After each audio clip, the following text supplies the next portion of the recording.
Assalamu alaikum rahmatullahi wa barakatuh, and welcome to another session of Piece of Cake with my co-host and dear brother, who will introduce himself as he does. Well, it's me, Abdurraheem Green.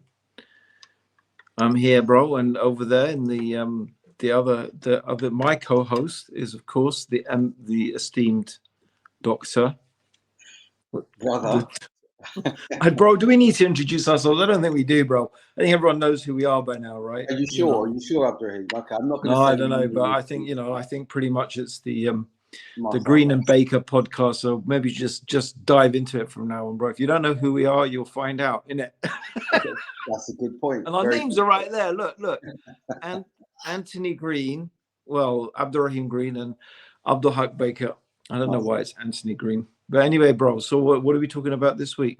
We're talking about back to school. Is it education or miseducation? And I suspect this may run on because there's a lot that we need to cover. Wa alaikum salam, my sister Shireen and Faizan. Salams to you as well, mashallah. And on all of you are coming on, alhamdulillah.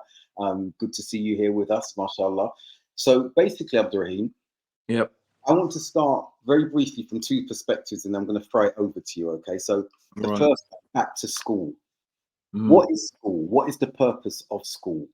Are we actually being educated? If we look in the annals of history, educational institutions are still a relatively new phenomena because education was done in the home, in the communities, in the villages. In that way, as we know, the African proverb, it takes a village to raise a child. So what is, when we say back to school, you've got all this excitement, all the shops now selling the what is it, stationery, the clothes, and we're seeing that there are challenges with parents who are finding it difficult to afford school uniforms and everything. There's a transition from children moving into different levels, different grades, going from primary school. But I want to ask this question. I've asked that, what is education? But also, Abdurraheem, if we were sending our children out to danger and harm, we were letting them go out into the street, and we knew that there was chaos with the traffic. There were no roads, no pedestrian, no lights or anything. There were drug dealers. There were all sorts of criminals there. And we knew that we were sending them out there, and we were just going to shut the door and say, Mohammed, have a really good day. Assalamu alaikum. See you when you get home. Which, well, let's say, because this is not just about Muslims now in this regard. Any child, Michael, Mary, Julie, off you go. See you at 3:30, knowing that there were those clear and present dangers and perils. Which parent in their right mind would send their children out into such an environment without them being properly prepared, or not sending them out at all? We might accompany them and be with them every step of the way. So what is education, Abdurraheem? What's its purpose? What, back to school? And would you send your children out? Would we, anyone in the UK, send their children out if there were clear and present dangers, whether they were seen or unseen, but we knew they were there? So really, isn't it? We're having a conversation. We're not just having a conversation about education. In fact, perhaps really what we're having a conversation about is parenting. And I have to reply that yes, plenty of people would do that to their kids. There are people who sell their kids into slavery, prostitution, in order to get drugs. Yeah. There are people who abuse their kids.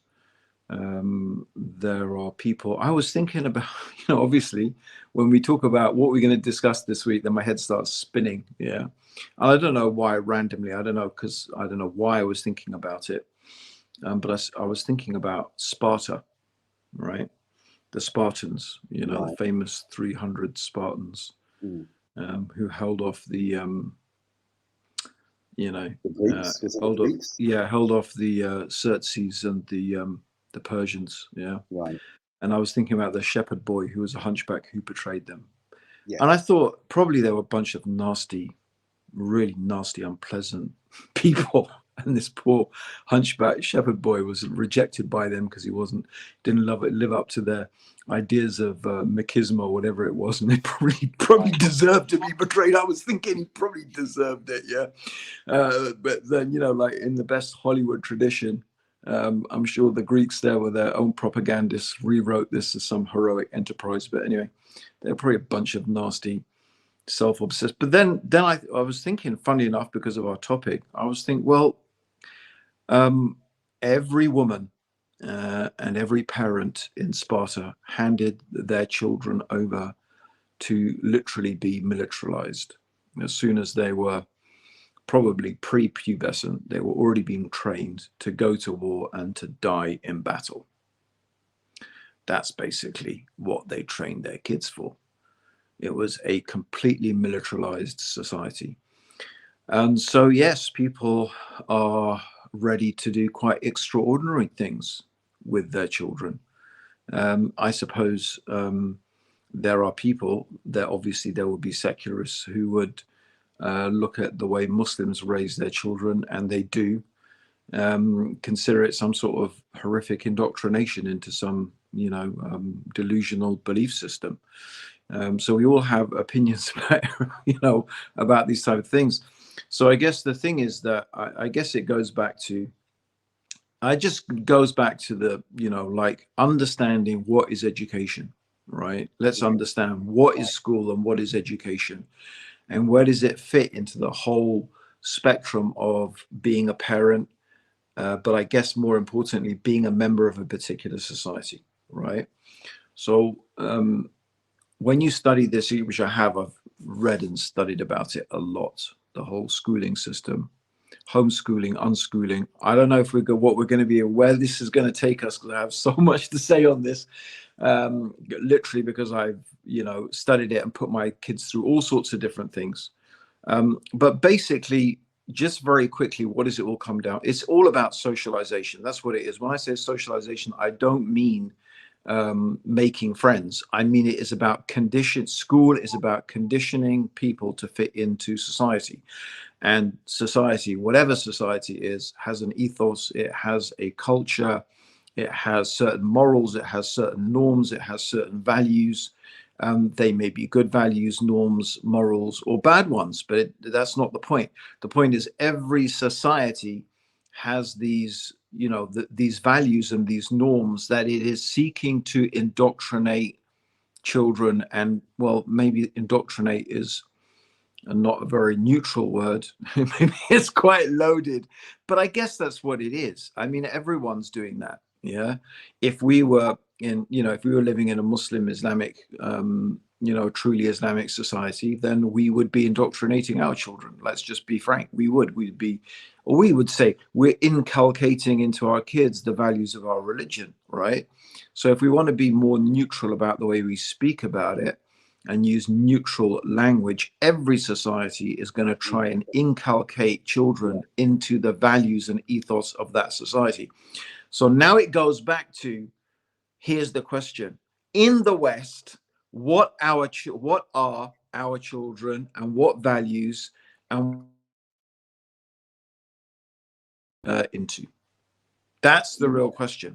And is it something we want to be part of or not? Well, I'm glad that you've come from, and that context that you've given, I think is really good. To confirm what you're saying, to endorse what you've said, and you're right. Inculcation is the softer word to be used. But when I was obviously living in the Middle East 20 years, in all of the assemblies that I was in all of the beginning of the school day, the national anthem had to be said. Unlike it is done here, it's said periodically here, special occasions, what have you. But every morning in the national schools, the Arab schools, as it were, the national anthem had to be said. Now, if that's not a premise for inculcation, okay, some will say, like they call it wataniya, nationalism, but then what is inculcation? So that's a very good point. And I think that the parenting aspect, I agree with you. And thank you for jogging my memory on that and putting it front and center. But yes, parents have done many things, some of it out of necessity.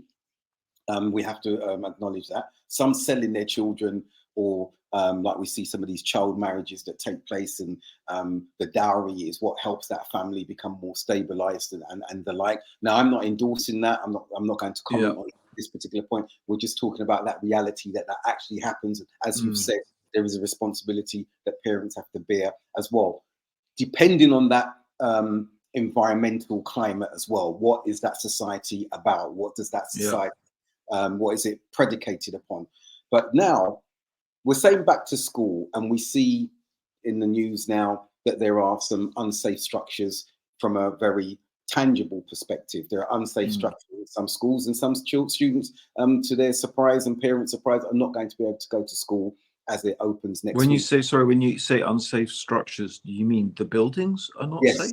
Yes. What's been all over the news the last few days. I don't watch the news. I don't follow the news. That's fine. I do, so I can update you. It's literally just brainwashing. But anyway, you're quite discerning. I suppose if you know you're being brainwashed, then you can at least. Or you read between the lines. It's what's not being said that you need to look for. So they've mentioned now. This has been known for a while, that some of the slightly older schools, but like it was asbestos many years ago, they're finding some of the infrastructure, the building blocks of the school starts crumbling. The technology they use for particular building structures starts crumbling after a particular number of years, and they show so literally you can't go to particular schools. They've identified apparently 110 at the moment, which is large but small when you look at the number of schools. But when we're talking about that, we're sending our children back to a particular infrastructure, but we're also sending them back to a type of curricula that is there. And I want to read from a teacher, really good book. I heard what you said about me, or I heard what you said about what you said, and it's a black teacher, white system, Jeffrey Boakye, really nice individual. But what he says is very important. So we're sending them back to an infrastructure, but we're sending them back to a curricular infrastructure as well. And what he says here is this, Abdurraheem, it's quite interesting from a black teacher's perspective. Being fluent in whiteness is not about language. As a teacher, it means being able to deliver a curriculum that is so white, so default Eurocentric, so unquestionably Caucasoid in its aims and outlook, that the people around you actually overlook the glaring non-whiteness of your skin when you deliver it. I hate to say it, but I've got it down to a fine art. I've stood there for years at a time teaching the great white curriculum so well that no one has thought to take me to one side and say, you do realize you're black, right? so I find that this is what we're sending them back to from a curricular perspective. We're sending them to a post-enlightenment perspective, when we've seen what's been happening with the Natural History Museum recently. I'm going off tangentially, but I'm going to come back to the point that artifacts have been stolen by one of their former employees. But hold on, those artifacts were stolen from other crimes, other parts of the world, and there's still arguments to return them. So we're talking about a curricula that's been built upon post-enlightenment premise. So again, we're sending them back to school. Is it education or miseducation, Abdurraheem? I mean, that's why I left. I went to London University to study history, and I left. And one of the big reasons I gave up on history altogether, because it was just so disgustingly, blatantly Eurocentric. And I had spent 10 years, I'd spent 10 years of my school holidays going to Egypt, right? And experiencing the reality of a very different society and culture, which I wouldn't say it didn't take me long to believe that the society and culture in Egypt, despite all its shortcomings, was way superior to the Western society, way superior. Like almost everything was better, except, some financial issues, but that didn't even matter, because what really shocked me was the fact that wealth did not equal happiness, that there were people who were really poor and extremely happy. And that's the whole edifice, the whole lie. And this is what it comes down to, right? So, when you say education or miseducation, so this goes what it goes back to, because basically children are being inculcated and indoctrinated with a lie. And that's the real issue. The real issue is they are not being prepared really for life. They're not really being given real opportunities. They're being taught a lie. The underlying fundamental premise of Western education is a lie. And they are literally being prepared to be, I think, the most powerful. I really could, like, because it's full of music, I'm obviously, I really wouldn't want to encourage people to watch it. But on the other hand, it is the most visually powerful, shocking film that really strips bare everything about the Western education system. And that is Pink Floyd's movie, The Wall, right? And anyone who knows the song from back in the days, bro, the incredible movie, that the video that came with that, and the lyrics, all in all, you're just another brick in the wall. And it was that, yeah, we don't need no education. We don't need no dark sarcasm in the classroom. Hey, right, you know what? Leave those kids alone. Bro, let me finish, bro. We keep interrupting. I'm waxing lyrical, remembering the lyrics.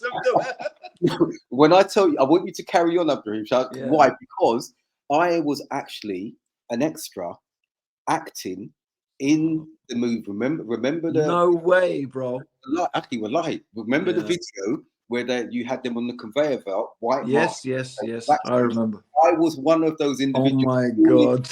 The conveyor belt. Okay, so the reason I interject is to say to you, I know the movie. I was part of that particular scene. Wow. You went to stage, bro. That's just, bro. So that's just, I know, bro. I'm just connected to you even more now, bro. Like, if we had a connection before, like, this is like my hairs are standing on end because I won't lie. That film, that song, that film, that video, all of that had a massive impact. There's things that have a big impact on the way you look at the world and the way you think about it. And there's no doubt that had a massive impact on me. And it really, I'm going to have to recommend everybody to watch it. Sorry, yes, it's full of music, but it is extremely powerful. The lyrics of those songs are extremely powerful. The message is entirely relevant. And it pretty much sums up my view of education. That's what I think it is. Like, you watch that movie, you see that. If you don't want to watch the whole, I mean, the whole movie itself is really powerful. But if you just can't, you haven't got time for the whole movie, just watch the old, the video for I don't know, what was it called? The Wall, the actual song. The Wall. And the atmosphere when we were doing that, because what it was, as I said, when they told us what they wanted us to do, we're all suited up, we had to wear the white mask, and we had to do a number of takes. Now, I was I think I was 11, 12, 13. And so basically, as you know, because it's funny, I haven't seen that aspect, the video, because I've done it so many times, I didn't look at the effect. But what happened is that we had to do a number of takes, because as you were coming up to the conveyor belt, as you know, we're teenagers, we're children. If you know you're going to fall, you're going to prepare yourself for the fall. You're going to brace yourself. So what kept happening when we were going over, just as we were about to fall, some of us put our hands up, some of us turned, and it's like, cut. Because you have to sort of stand like a zombie, isn't it? We had to stand. There's a cushions and whatever softness to cushion our fall. But the atmosphere on the set at that time, we were younger, but they knew they were making history at that particular point. Yeah, it was. It was very, like, going into, as we're saying, going into a feeder, students going into a feeder. And as I said, it's funny when you start, that's why you saw me start smiling when you mentioned it. I didn't know you was going to mention the movie, but I was thinking, oh my gosh, Abdurraheem mentioning something. I was actually an extra in that. That's just incredible, bro. That video, mashallah. That's just amazing. But you're right. The lyrics to that song were, as I said, they knew they were making history at that particular time.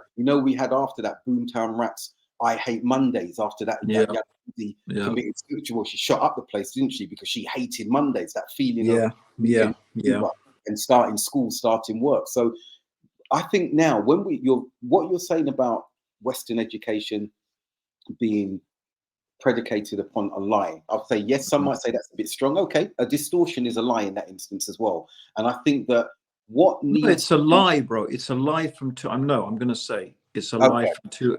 It's a lie from two angles. Number one, the lie is that the underlying idea that wealth equals happiness, right? That's a lie.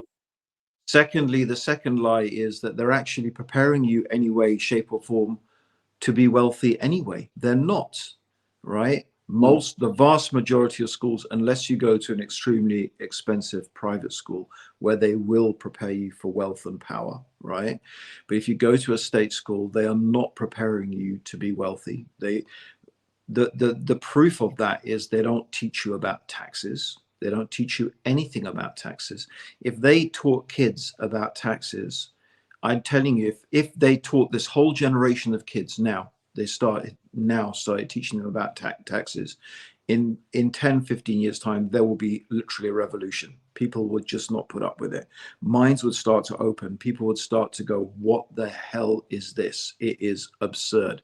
If you think about the fact how you are taxed on every single thing, like you are taxed 2, 3, 4 times over, right? You earn money, which you are taxed on, and then you go and buy goods and you are taxed on the goods that you are buying, right? It like the levels, even when you die, you are taxed. Every single thing that you do and participate in, almost without exception, you are taxed on. If people began to actually understand what is going on, they would say, this is ridiculous. This is absurd. This is absolute madness. They don't teach you that because they don't want to teach you, right? They don't want to teach you because the rich people know how to get around the tax system efficiently. They don't want people to know that, right? And they don't teach people to be entrepreneurs. They don't teach you to stand up for yourself. They don't teach you to be an entrepreneur. They indoctrinate you and prepare you to be another brick in the wall, to be just a part of the mincing machine, part of the, you know, the I don't honestly, bro, that what can I say? Watch the movie and you'll see you and you know what? And it actually sort of makes me sad to see how enthusiastically Muslims, putting their children onto that conveyor belt, thinking that we're achieving something, we're getting somewhere. Oh, my child's a doctor, my child's an engineer, my child's a lawyer, my child is this. Yeah, you're just mincing them in the mincing machine. That's it. They're just, you know, really, that's the reality. Okay. And so I think it is a lie. It's a big lie, because the idea that it's a lie from two angles, because the underlying premise of the whole society is a lie. And then they're not even preparing you, not even teaching you to achieve what they claim their philosophy is about. In other words, achieving wealth. So the wealth is for... Jazakallah khair for that clarification, because I felt some may say, oh, that's too strong, but you've clarified it. And I think... Yeah, it's from that point. I'm not knocking teachers. And, you know, like there are some really good and positive things about the education system, and there are a lot of people genuinely trying. And, you know, I don't know if it's still true, but certainly, you know, there's certainly lots of people in UK who are quite awake, who know what's going on. And I'm sure in some way, shape or form, teachers and, schools have a part. It's not all unquestioning obedience taking place there. Right. But it is becoming increasingly like that. Now, you've been away, but my kids have been in school, right? And I've had conversations with teachers and headmasters who are exasperated. They don't have any choice. There's no flexibility. The curriculum has become more and more confined. You are less and less able to opt out. You are less and less able to question the narrative, right? Headmasters have no flexibility. Like, it's extraordinary, for example, that, this happened, I don't know, quite a few years ago now, but many teachers were saying, if kids missed a couple of weeks of school to go on holiday somewhere, it's actually good for them. And a lot of people were doing it because the holidays were so expensive and they said that even 2 weeks in Costa del Sol sitting on the beach was as good as 2 weeks of education in school, maybe even better. It was a better education for them. The government didn't care. They just totally ignored this. They just, clamped down on anyone taking any time off, having any type of flexibility. My biggest gripe with the whole system is that my kids don't belong to you. They don't belong to the school. They don't belong to the government, right? They're not your kids. They're our kids, right? And that's really my biggest gripe. What I really, really dislike about the educational system now, and it's increasingly become like that, is they are taking over the space of parenting. They are becoming parents. And that's very scary. That's dystopian on another level. This is the stuff, bro, that we used to read about communist Russia, indoctrination camps and stuff like that. School now is getting more and more on that type of level, right, where everything they're taking responsibility for, right? and Yeah. Now, I think you've led that on really well, because I remember when we spoke about identity a few weeks ago, and I spoke about the government giving contracts where there could be, they could condition us to be legitimized identities, law-abiding citizens. This education or miseducation and everything you've just said is feeding into that, so much so that there is kickback, and that's why they're taking more control. We see what's happening when we're looking at the indigenous populations of Canada, what the atrocities committed with them, what we find, the Aboriginal, what we've seen, the Aboriginal communities in Australia and so many places in America. And so what you're saying speaks to that, Abdurraheem, that conditioning, so that you can become that law-abiding, legitimized identity that is comfortable, almost like, remember the movie Invasion of the Body Snatchers? We're looking at things where they were taken over and indoctrinated, similar to Stepford Wives from a particular gender perspective. But I want to read something else here, which I shared with you guys earlier on. I know you haven't had time to look at it. It was sent to me today in a group that I'm in. It was a whole book, bro. I looked at the contents. It looked like some deep, heavy stuff. Anyway, go ahead. Voltaire's bastards, okay? Voltaire, we know who Voltaire was. John Ralston, what he writes, John Ralston saw, there's something he's writing just in the introduction I was reading today. He's saying, what of today?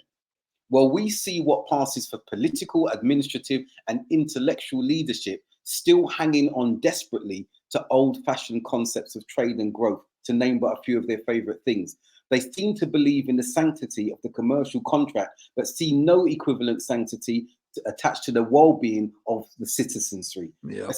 So exactly what you're saying there, there's no concern except if it can be controlled. And so what they're doing now, as you said, and I like what you said, they're our children. But you know what, Abdurraheem?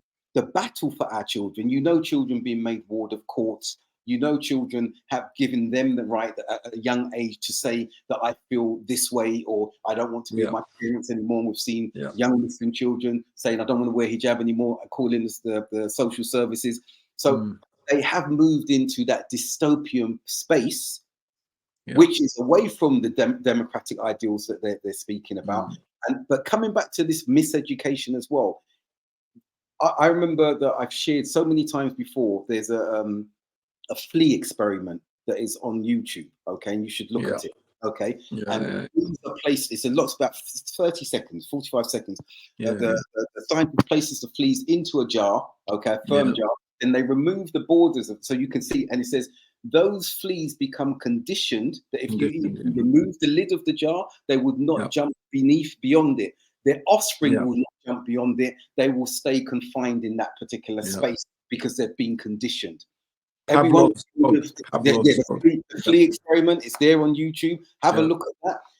Is this what's being done? I believe so. I believe it's being done on an industrial scale, and it's just being sugar-coated occasionally so that parents are either enamored by it or they're subdued to the extent that they know they don't have powers. You've mentioned about the holiday thing. I remember we used to go on holidays when we was younger. Now you'll have a particular officer, local government officer, knocking on your door if your child is not in school. We know that happens now.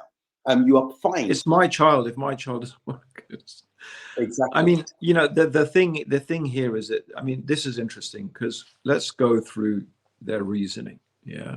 So why they will say, what they will say is that, well, children who are absent from school disrupt the rest of the class, because when they are absent, the teacher then has to take steps to try and get that child to catch up with all that they've missed.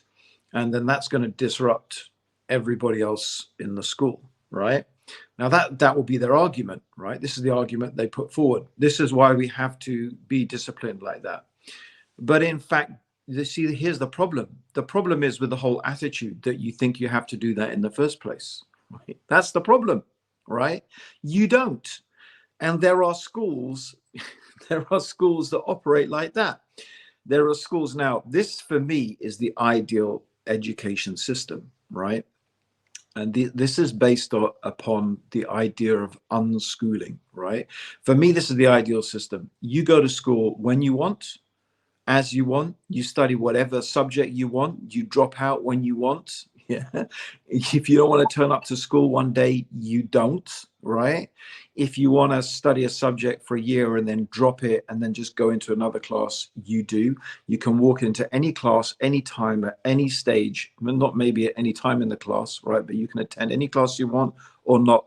Now you think, oh, that would be ridiculous because but schools like that exist, right? They exist. For example, I read about a school. This is actually exactly what was proposed by one of the authors I was reading, who is suggesting this is how schools should be run. There's sort of, you could call them free schools. And he said, and what you would do is you'd force teachers to be good. Teachers will have to be interesting. Teachers will have to make their classes interesting. Teachers will have to engage their students, and people will go because they find the subject interesting. And when they find the subject interesting, guess what? They're going to dedicate themselves to it. They're going to be enthusiastic instead of trying to ram something down someone's throat who doesn't want to listen and all they're doing is dreaming about being somewhere else. It doesn't have to be like that. It doesn't have to be, right? But it has to be for them because it's not really about education. It's about compliance. It's about indoctrination. It's about making you fit into a system where you have to be at this place at this time when the bell goes. It's all designed around what? What's it all designed around? It was all designed around factories. That's where it all started. When children, when the Industrial Revolution came along, like you said, Abdul Haqq, at the beginning, where were children educated? By their parents in their village. They learnt at the side of other children and adults. They all learned together. They learned whatever trade it was from their father. They learned things from the people around them. But with industrialization, people left the villages. They came into the towns. Factories were not suitable places for children. So they shoved them into these schools. And what did they do in these schools? They taught them how to be factory workers. They conditioned them, like you said, like the fleas. Yeah. They conditioned them to be factory workers, to start and stop a subject at the ring of a bell. That's what it was all about, right? And, I mean, this is another thing, is that when we ask this question, education or miseducation, we're still following a system that is stuck in, 200-300 years ago, that was basically all based around the Industrial Revolution, right? It's ridiculous. This is a system that's so old, right? So irrelevant, so out of touch with the modern world on its very foundation. It's just absurd. Everything about it, bro, it's all about control. This is really what it is about. It is about controlling people and making them comply. That's what education really, really ultimately, I think, is about these days.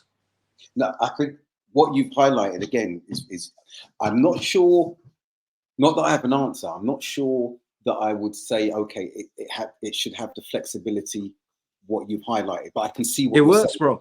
It works. You can see that school. It's a school in Bali. It's a private school, and it works. And the vast majority of children actually attend classes, do exams, right, and do really, really well, right? And guess what? The ones who are not interested, they're never going to be interested. It doesn't matter anyway. I That think actually works. You think it doesn't work, but it works really well. No, I'm not saying that I don't think it doesn't work. I think the idea is really good. I'm thinking about some of the other constructs. Obviously, there's the Scandinavian one, which is again a Europeanized one. That some I think they're looking at that in the Middle East as well. What I feel should be there as well. The education needs to be reflective of the populace. The education, when I sat in school and they put up a picture of a Viking, blonde hair, blue eyes, and the horns, and I remember sitting there, the only black guy in my class, said, "These are your ancestors," and everyone turned and looked at me. I gave up history and geography and everything after that because it was non-reflective. Also, as you're saying, the curriculum is one that is one of conditioning that is stuck in the past, okay, and it's there to limit. It's not one to be challenged. It's not one to be engaged. Even I dare say about the LGBTQ agenda that was there, and we all must have heard, or we heard of, or about that recording of that young student, I think white non-Muslim student, where someone identified as a pig or a something, and two girls challenged it. You hear them challenging it. And you saw the teacher, you heard the teacher going back against them as though they were the ones who were. I mean, instead of coming up with a decent argument, you shut them down. Exactly. Right? So that comes to the point. And you shut them down, intimidate them, and threaten them. Right. Yes. Which is it's a surefire. It's a sure indication that you are completely wrong and that you have nothing to stand upon. And that's not education. If you had a defensible position, you defend it instead of just shutting. That's right, and that's not education. The point is, as you said, it's not. That's what epitomizes miseducation. You've got a direction, and then you misdirect by bringing in things that are to the children nonsensical. And I'm going to come from the point of nonsensical where some might say, "Oh, that's a bit harsh. Got to be careful what you're saying." Why do I bring that up, Abdurraheem? Let's go back to a dini perspective here. Everything we're talking about is founded upon the deen. I know that. But we know that we were born upon our natural disposition. Children were born upon their natural disposition, as the hadith says. And it's the parents, as the Prophet ﷺ told us, that changes that child, that changes the child from that natural disposition to a Magian, a Christian, a Jew, whatever the beliefs are that they're going to be changing them to. And then that child has been realigned or misaligned from a very early age. Speaking to the point that you said, parents, we've got a responsibility. But when you've misaligned that child, redirected that child from its natural disposition, and then you put them into the education system, that miseducation is going to continue.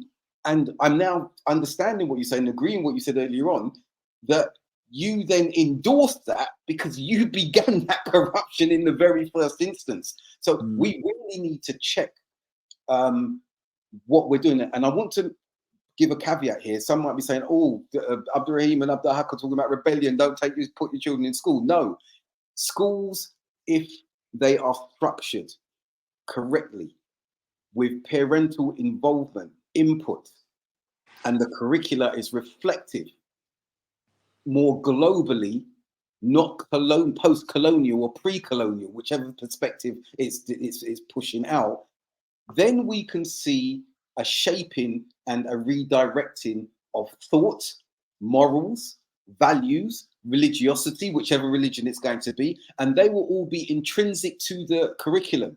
But since we've become a secular society, we're seeing things being stripped away by the decades, to the extent when we look at our children, there's a good question and there's some good points that I think, Hassan, if you can put up. One of them is asking, should we be talking about the education system or is it social media?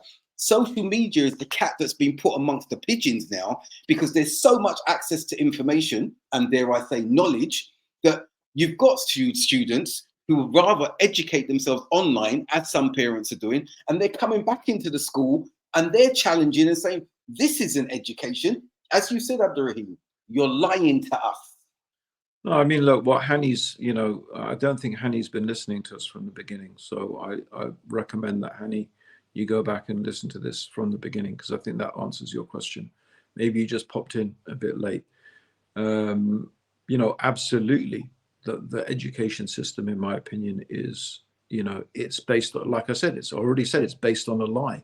It's based on a lie. The whole lie, the whole idea that underlies it is a lie. And even it doesn't even teach you to live the lie properly.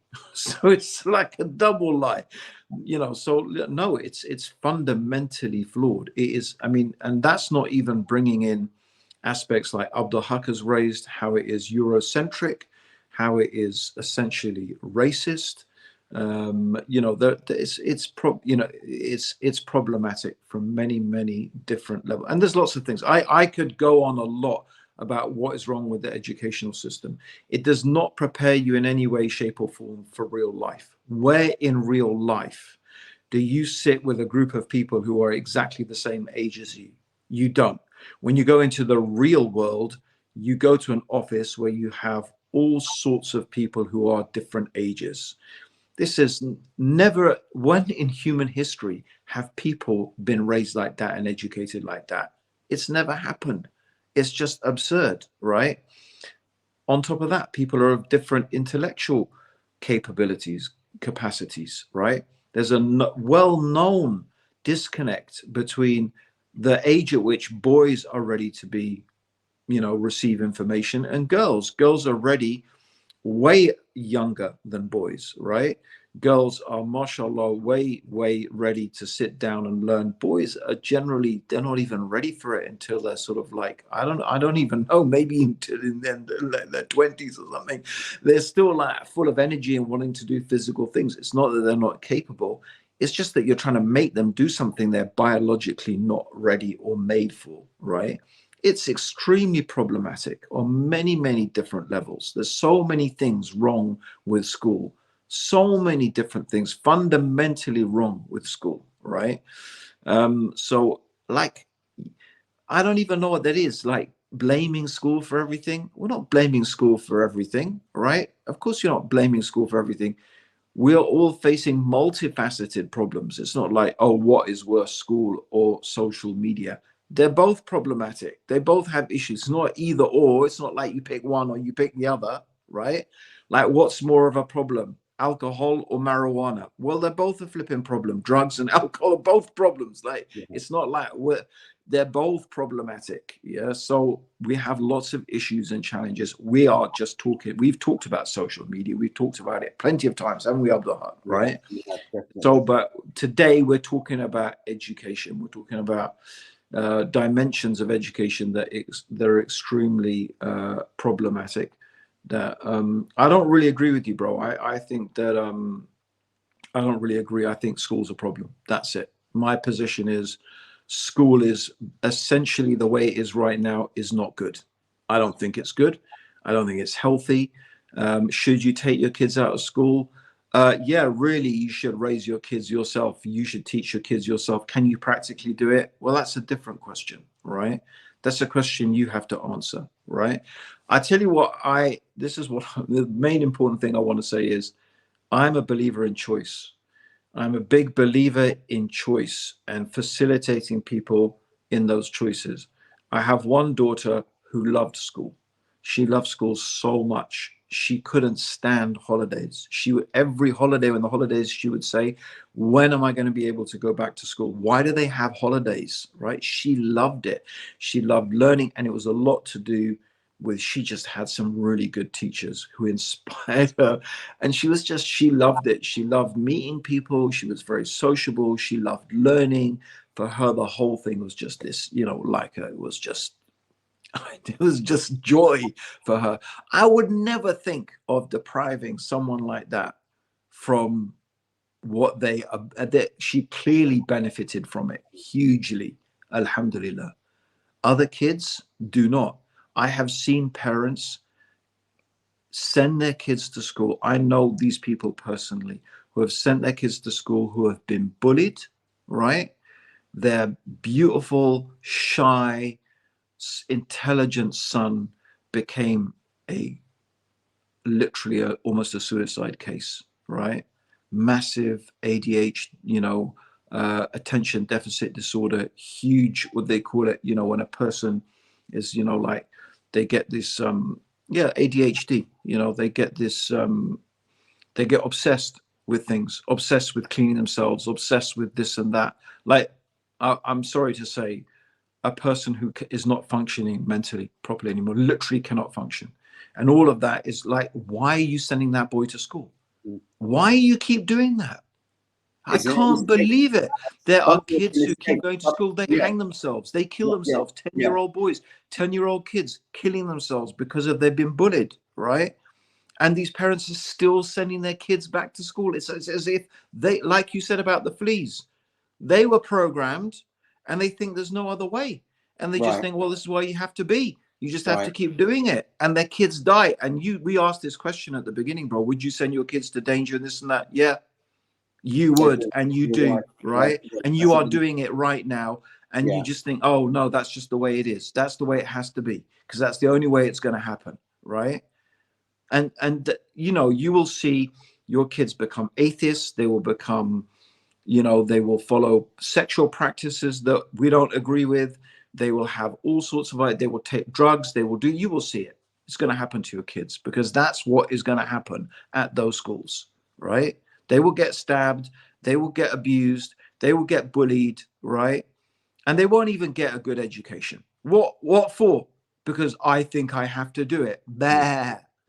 You're just there. That's it. Most of you are sheep, right? And you're too flipping lazy to take responsibility for your own children. That's what it is. You don't want to do it. Oh, I'm too tired in the day. I've got too much going on. And probably you have, because you're so busy, both of you, both you and your wife, your husband, working. So you can have that plasma TV, you can afford that little bit extra nice house, you can have that car that you really want. All for what? All for what, brothers and sisters? Please to ask yourself, all for what? What have we sold our children for? You asked that question, Abdul Haqq. No, that is exactly what people are doing, right? That's what they're doing, right? But you know what? You don't care. You don't care. That's the truth. Yeah. You've given birth to these children. You've raised them, fed them, and you just fed them to the lions. That's what you did. Fed them to the beast, the mincing machine. Watch that movie, people. Abdul Haqq was an extra in it. See if you can spot him. See if you can spot Dr. Baker. But Abdurraheem, we've had some really good input, I think, from brothers and sisters, the viewers that are there. And I think what you've said and what you've the impassioned statement you've made is good. It's what we've got now. And as you've said, to have choices, to have alternatives. Yeah. Some aren't able to do the homeschooling. But with regards to, and this is me saying this, when I did my MBA, gosh, 95 to 97, I submitted my thesis. Remember, I did, the title was The Significance of State Funding for Muslim Education in Britain.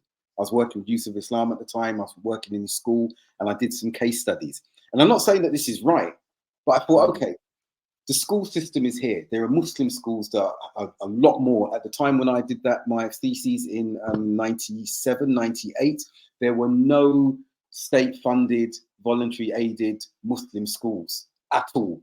Christian schools, Jewish schools, Methodist, and yes, but no Muslim schools. Islamia, Faversham College in Bradford, and there's one other, I think, became the first to do that. But they gave a caveat, because we were trying when we were at ICRA to say, right, we want an Islamized curriculum. We wanted Islam to permeate every aspect of the curriculum, every subject. I even tried it when I was running the schools in Saudi and in Dubai. And even in those societies, it's very, very difficult to get teachers to subscribe to that, to put the efforts to make sure that the deen in every aspect is permeating in maths, in geography, wherever you have it.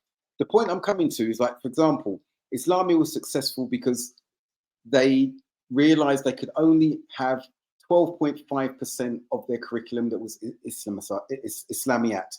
The same with Persian. ICRA school, we tried to do 50-50 or 75-25, and we wouldn't have got through to Ofsted. So this brings me on to another aspect here. When we come out of the other side of the education system, and I'm including myself at PhD level in a Western university. Yeah. Can we come out with the PhDs, the masters, the MSCs, the MAs, can we come out the GCSEs if our paradigm is anti-Eurocentric, anti-Eurocentric, sorry. So we've come with totally different paradigms, which in actuality challenge the system, challenge the Eurocentrism. Would our examiners pass us? And that's for those who come from abroad as well. We've got Arab studying over here. We've got from Asia. We've got from Africa.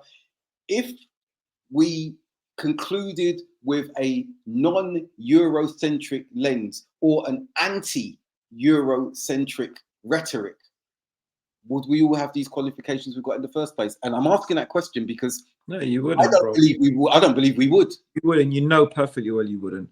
I mean, I think what the times they are changing, right? I think there is a change of attitude a little bit. But I think, basically my answer is no, you wouldn't, bro. But bro, people are asking lots of questions. What's the alternatives and this and that? And sorry, sheeple and fleas in a jar. Yeah, the fact that you're saying the fact that you're even asking what's the alternative, it just shows you just fleas in a jar. You've just been trained. And sorry, I'm going to be brutal to you. Yeah, you can't think of an alternative. Oh, isn't homeschooling even more like real life, less like real life? No, because I know what you're thinking. Yeah, because I know what's going on in your head. Yeah, you think homeschooling means doing what they do at school at home. That's what you're thinking. Yeah. So that's what you think. So, and that's what some people do. What they do is they take their kids out of school and they just replicate, what happens at school at home. No, that is not a solution. That is not what you want to be doing with your kids. You don't want to educate your kids like that. You have to understand pedagogy. You have to pedagogy. You have to understand how do we learn? What are the effective ways of learning? School is generally not an effective way of learning. It's not an effective learning system. Yeah, there are some really good homeschooling groups, right? And there is many different alternative ways to educate your children, right? It doesn't involve creating a classroom in your home. That's not what it is. Anyway, I am more than happy to share with all of you the different ways that I've raised my kids. I have sent my kids to school, right? One of my daughters, I would have not imagined to do anything else except send her to school. She loved it. She thrived. She learned. She loved school. It was a totally amazing experience for her, right? Alhamdulillah. I was blessed to have, for her to be able to go to really good schools, right? Her primary school was great. She had an amazing teacher, I think, who just gave her this love of learning.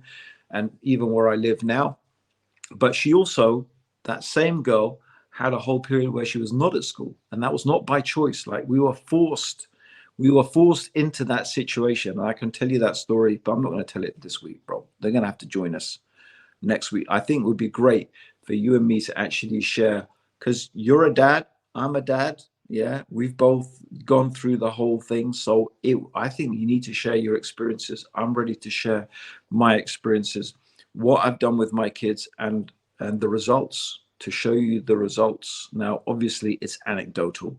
It's not based on some statistics that can apply to everybody. Yeah. But it's real world experience of being a dad and having raised 13 kids through a whole range of things: state school, private school, Islamic school, right? Homeschool, unschooling, right? I've been through the whole thing. The only thing I haven't had the opportunity to do with my kids is to send them to what I think is the ideal system, which is like the school system that I talked about is this school in Bali. I would call it the free school. That's, for me, is ideally how it should be. But I'm ready. I would be, maybe if you're interested, brothers and sisters, join us another time for the next installment. Definitely, with your 13 and my 16 plus 3 stepchildren, I think that we can give. Bro, I don't know, bro. Do you think I'm too old to try and overtake you and start again? It depends. That all depends. But no, I think after I need to have 4 more kids, right? So with our experience, I think our experiences, and yeah. I raised my children abroad as well, and I can talk about schooling there. There you go. That would be fascinating. Yeah, I'd love to hear about that. They majority of my daughters, even there, opted to be out of school, studied at home. Some will self-study, and if you see what their qualifications they've got now, those who've just completed their master's degrees and everything. So I think that yes, next week we should. I think one other thing that would be worth talking about is there actually an agenda to close down schools and get everyone educated via computer, as someone I heard suggesting this is what Bill Gates is pushing, because they'll all be using his platforms and he'll be making lots of money from. And do you know what, Abdurraheem? That's really interesting, because before, when I took my career break and I was deputy, and I became project manager of a £15 million scheme for the Department of Education. It was called, I was working for National Grid for Learning. That £15 million was spent on rolling out ICT, to deprived areas across the UK. I had to ensure that these poorer communities, families, had access to hardware, software to learn and grow. So let's talk about that. That was 2001. Okay, it's going to be fascinating, bro. I really want to hear more about it and what are the alternatives. So I think let's next week talk about the alternatives. Let's talk about what is the alternative to the schooling system. What things practically can we do? What are our experiences of doing that? I think that's it, bro. It's been another amazing conversation. Sorry, sometimes I'm a bit provocative, on purpose. So brothers and sisters, like, don't get upset if I got offended, because like I said, I've sent my kids to school as well, right? So we're all in the same boat. I've just explored different options. If I did offend you, brothers and sisters, it's all in the best, like, I have your best interests at heart. I do think we do need to wake up though, and just stop passively accepting everything that is just fed to us. No, I agree. And to conclude, I think this has been another fantastic discussion. It is a passionate one because it's our children, and I know that it's our children, our children. The same way. You must all feel the same way.